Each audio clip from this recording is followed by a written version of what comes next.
Affaire conclue revient à 21h05 sur le thème du romantisme. De quoi s'agit-il? Sophie Davant, il y aura de belles surprises. Nous nous sommes efforcés de choisir des objets en harmonie avec le magnifique château de Pierrefonds, dans l'Oise, note de la rédaction. Les vendeurs, tout comme les acheteurs, sont habillés en costume d'époque, à la façon du milieu du 19e siècle, note de la rédaction. Quel bilan dressez-vous de vos 3 ans d'antenne à la tête de ce magazine? Si est-il d'abord la fierté de faire une émission qui permet au plus grand nombre d'accéder à la culture. On apprend beaucoup de choses, il y a ce suspense lié aux enchères. Je suis très fier aussi d'avoir pris une case à 350 000 téléspectateurs et de l'avoir portée à plus de 2 millions. Comment l'expliquez-vous? Même si j'ai toujours aimé les jolies choses, je ne connaissais pas grand-chose à ce milieu. Je pense que mon côté néophyte a été un bon trait d'union entre les spécialistes et le public. Je suis entouré de passionnés.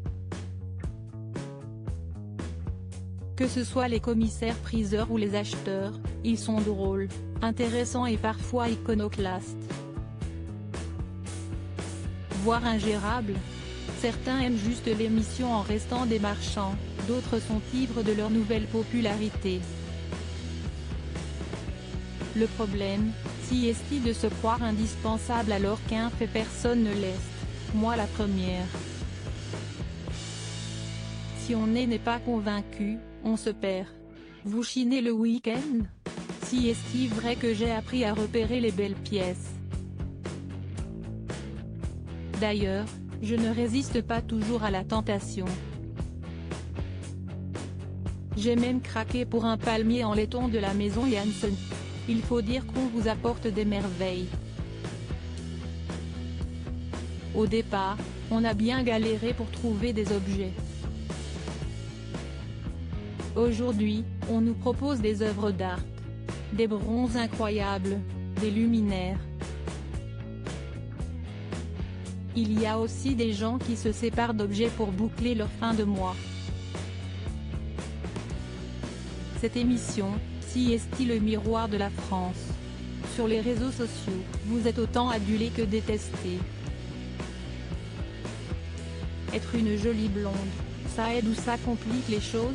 Ça les complique, encore, elle rit. J'ai droit à des commentaires déplacés du genre, elle est tapée, elle devrait se faire lifter. Comme je suis très sensible, les critiques gratuites me heurtent. Mais quand elles ne concernent pas mon look, j'en tiens toujours compte. Votre fille prend son envol pour démarrer sa carrière. Que lui avez-vous conseillé? Valentine, ma fille, veut devenir journaliste gastronomique. Elle est douée pour ça, très naturelle, à l'aise. Et je trouve normal de la soutenir. Mais si est-il elle qui fera ses choix de carrière? J'aurais été tout aussi fière si mes enfants avaient choisi n'importe quel autre métier. L'essentiel, si est-il que ça les passionne.